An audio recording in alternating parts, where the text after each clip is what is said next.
paz, irmãos amados. Amém?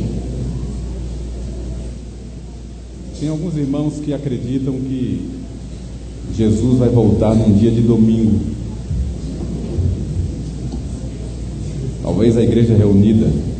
Olha, sinceramente eu pensei que era o arrebatamento nesse instante aqui. Aquele som que... eu vi o povo levantar, eu pensei que era o arrebatamento.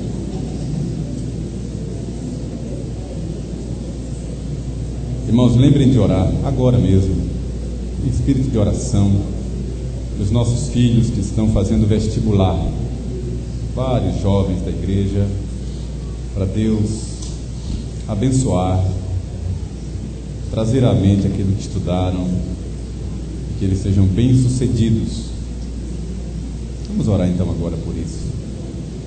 Senhor amado, nós pedimos a Tua bênção sobre os nossos jovens que estão fazendo vestibular. Que a boa mão do Senhor esteja sobre eles. Pedimos isso para o Teu louvor, para a Tua glória, a alegria da igreja, para o bem de todos. Em nome de Jesus. Amém.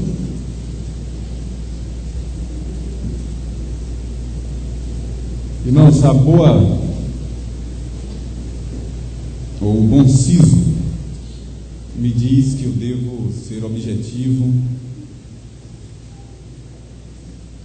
rápido também, porque é um privilégio para nós termos nesta manhã Dona Eusa Lidório, e eu quero que a igreja a ouça nesta manhã. A mim vocês têm todo domingo, Dona Eusa não. E é uma alegria tê-la aqui, poder ouvi-la. Ela trouxe material, revistas, jornais.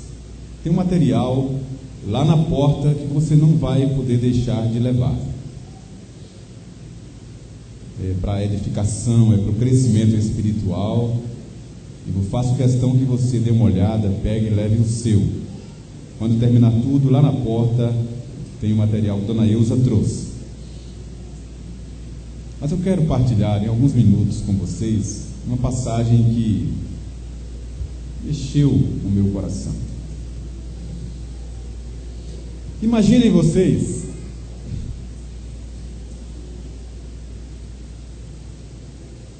em um tempo de avivamento.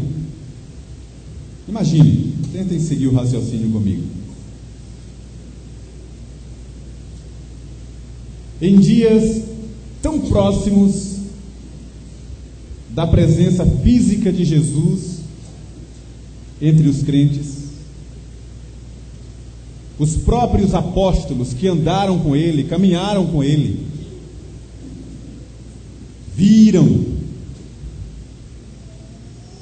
o ministério de Jesus, estiveram com ele ali, tudo muito fresco na cabeça deles. E as igrejas foram se formando ali na Ásia,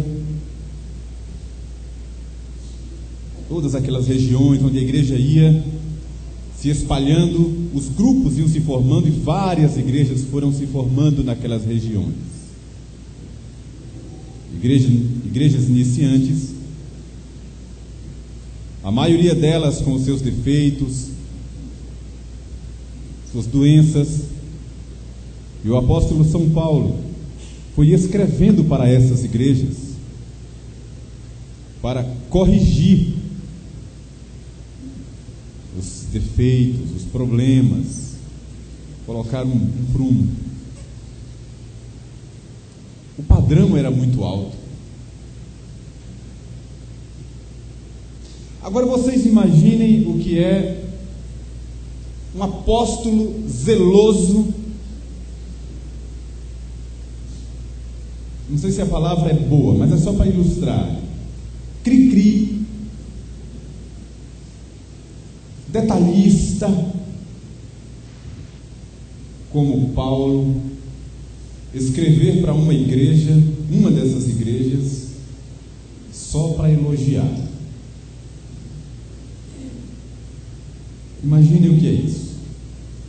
Escrever para elogiar e dizer para ela que não tem nada o que acrescentar, porque eles estão vivendo na plenitude da bênção de Deus.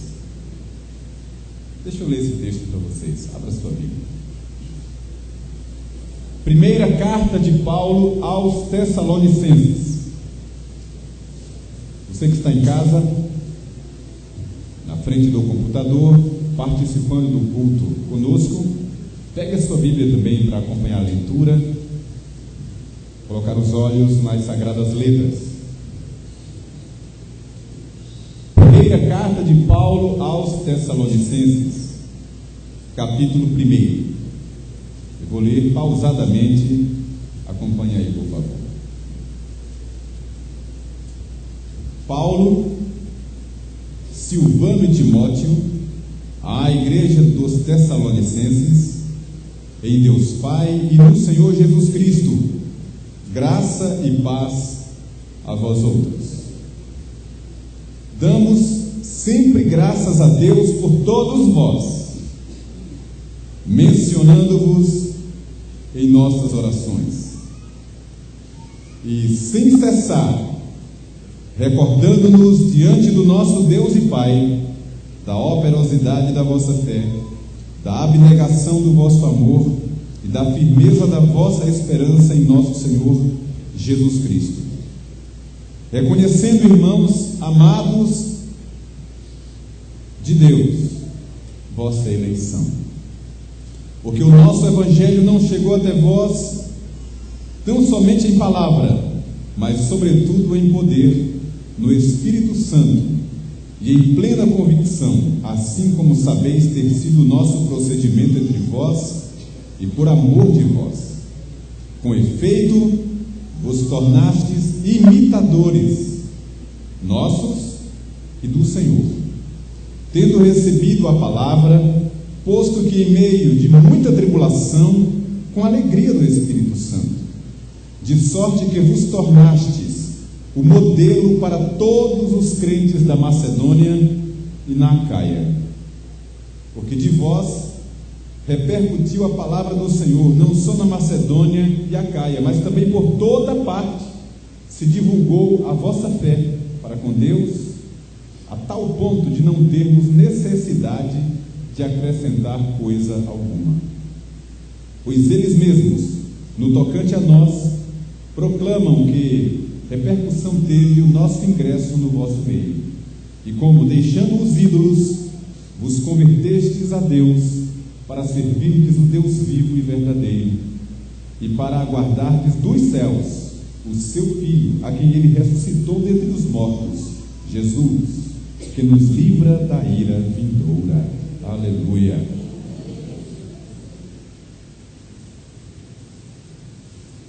O apóstolo Paulo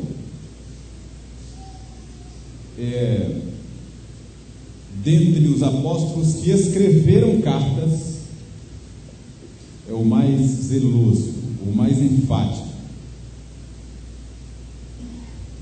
aquele que brigava por uma questão, se esta estivesse ligada à honra de Cristo.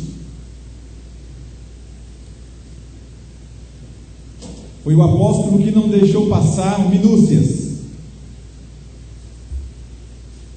Foi o apóstolo que chegou diante do grande Pedro, o número 1 do colégio apostólico, pelo menos para a igreja, e o repreendeu na frente da igreja, na frente de todos, porque Pedro estava rateando, negociando as verdades, meio inseguro, com medo da opressão dos judaizantes. E Paulo se levantou e o repreendeu face a face na frente da igreja.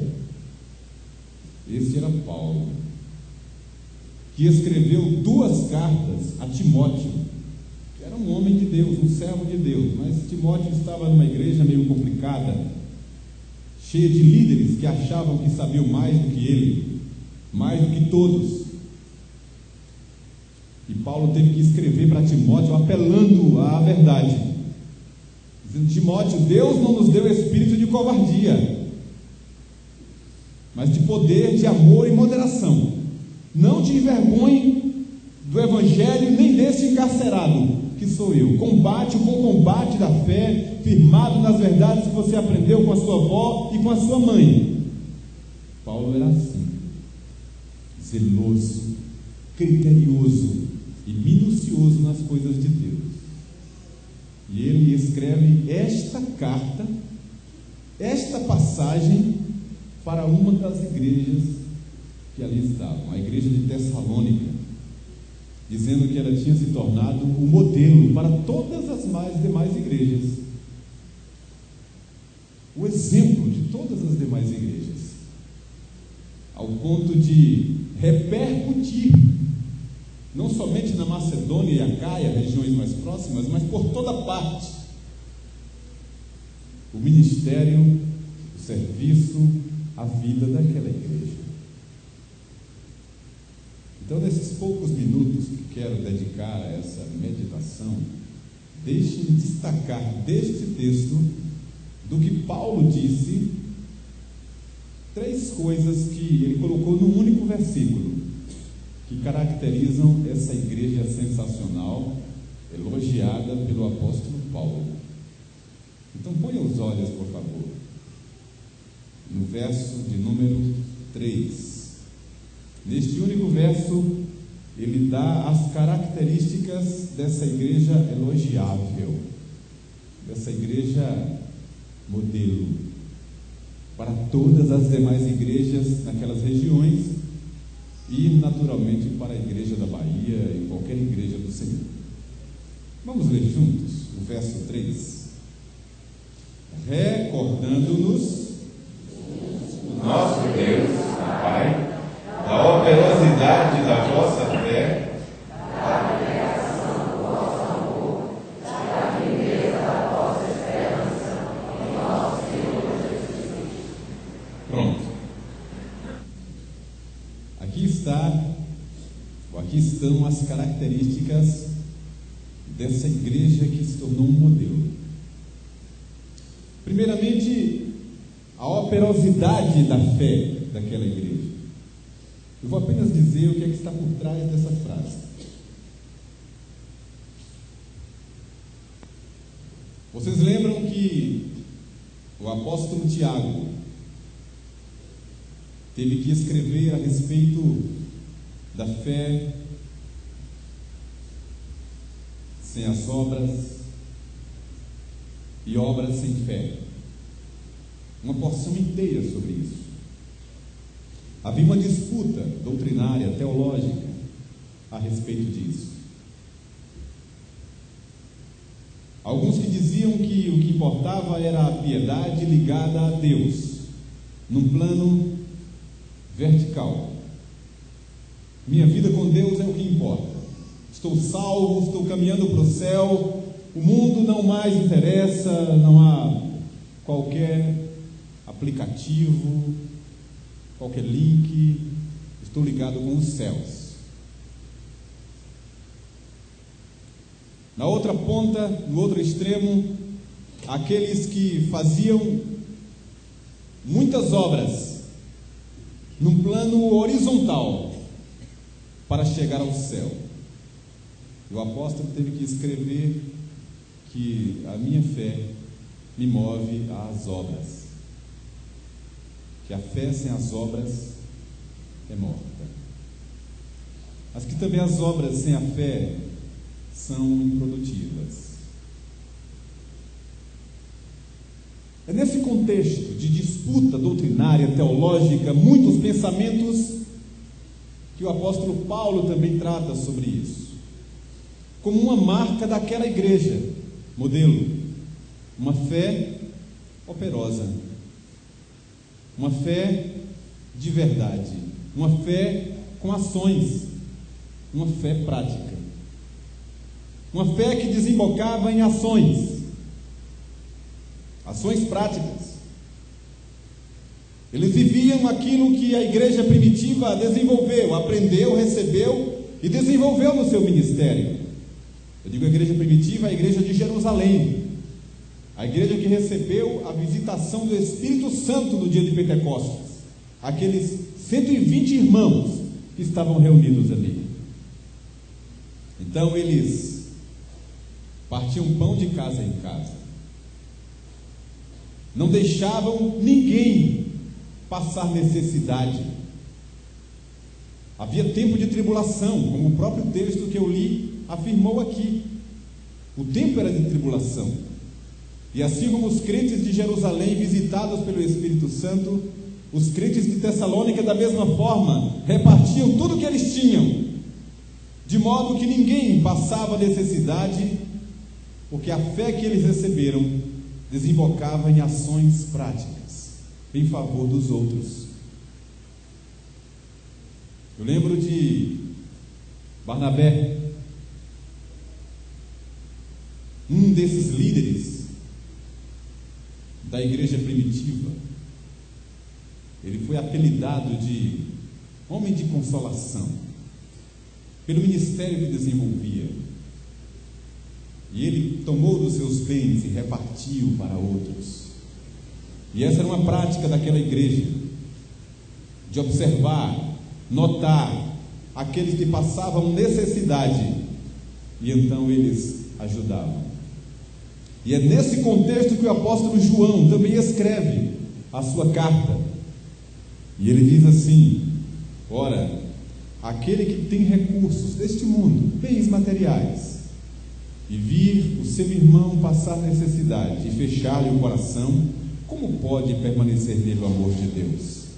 Esse era o contexto, uma fé prática, de verdade, e não apenas articulações verbais. Em segundo lugar, segunda marca dessa igreja modelo, elogiável, de parte de um apóstolo tão piedoso e tão zeloso, é a abnegação do vosso amor. Abnegação do vosso amor, intenso amor, verdadeiro amor. E o que está por trás dessa frase, é claro, amor não é uma palavra, e nem somente um sentimento, é uma atitude gerenciada por uma ação maior, que vem de Deus, do próprio Deus. Amor está ligado à compaixão. É aquilo que fez com que Jesus, olhando as multidões que vinham ter com ele, compadecesse delas. Olhar as pessoas com o olhar de Deus, enxergar as necessidades das pessoas, olhar as pessoas e ver nelas mais do que seres humanos. Olhar para as pessoas e enxergar as suas necessidades. Isso é possível. Quem ama, observa. Quem ama, sente. Quem ama, se interessa, percebe, se incomoda. Por isso que alguém da nossa relação íntima, alguém a quem amamos, precisa falar pouco, muito pouco ou quase nada, para demonstrar, para mostrar e revelar que está bem ou que não está bem. Basta olhar, a gente já sabe. E uma frase, um gesto, qualquer coisa, revela muita coisa. Isso na relação íntima. Mas esse amor de que está falando o texto, essa abnegação desse amor dessa igreja, foi algo que extrapolou, que foi além dos limites da família. Eles levaram aquela relação íntima para a igreja. Eles levaram aquele compromisso com aqueles que estavam próximos para os que estavam um pouco mais distante deles. Eles estenderam a mão. Eles se aproximaram um pouco mais. Isso é amor. Que para nós, para a nossa geração, não passa de uma palavra desgastada, filosófica apenas, porque não sabemos o que é isso. E a minha oração sincera é que Deus nos visite com um batismo de amor, que abra os nossos olhos para o nosso irmão, até que o Senhor venha nos buscar. E finalmente, quando Ele diz: e da firmeza da vossa esperança em nosso Senhor Jesus Cristo. Sabe o que é isso? Sabe o que está por trás disso? É a ideia de que eles viviam na prática, no dia a dia, de uma forma convincente, de que eles acreditavam que a terra deles não era aqui. Eles estavam vivendo para o céu, embora permanecendo aqui. Porque é o que ele diz aqui, no final: vos convertestes ao Deus vivo, para servirdes o Deus vivo e verdadeiro, e para aguardardes dos céus o seu Filho, a quem ele ressuscitou dentre os mortos. Essa é a ideia do verso anterior que eu li. Essa esperança, a vossa esperança no Senhor Jesus. É a esperança que faz com que o crente saiba que a nossa vida está guardada nos céus com o Senhor. De fato, crendo que nós estamos aqui, mas a nossa pátria não está aqui. Nós estamos no Brasil, nascemos no Brasil, somos brasileiros, mas nós somos cidadãos dos céus.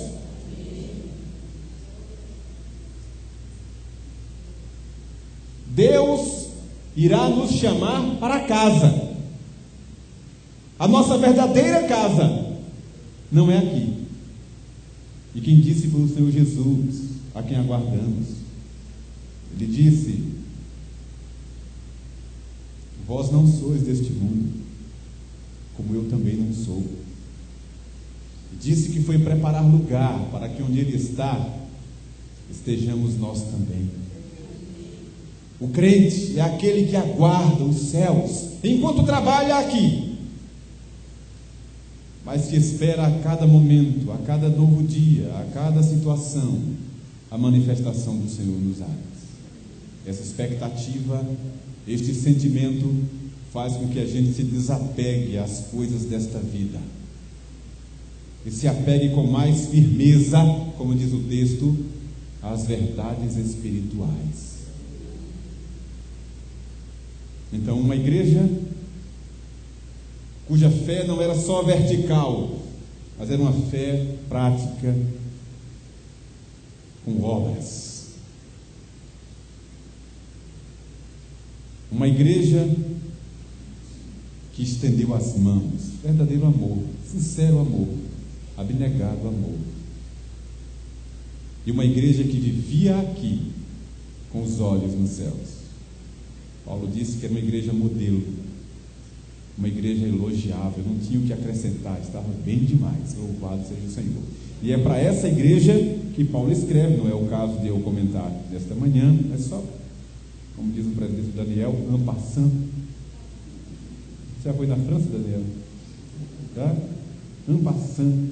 É uma carta onde Paulo escreve aos Tessalonicenses, falando sobre a volta de Jesus. Como será? Para que eles guardem isso no coração. E ele disse: olha, vai ser da seguinte maneira: alegrem o coração com isso, vocês que estão esperando por isso. Quando soar a trombeta, então os mortos em Cristo ressuscitarão primeiro, e nós, os que estivermos vivos, não morreremos, mas seremos arrebatados juntamente com eles, e assim estaremos para sempre com o Senhor. Uma palavra para alegrar aqueles que já aguardavam o Senhor assim. Que o Espírito Santo abençoe a igreja da Bahia nesta manhã, os crentes aqui presentes, Você também que em casa é servo do Senhor, guarde essa palavra em seu coração. Vamos ouvir o coral da nossa igreja.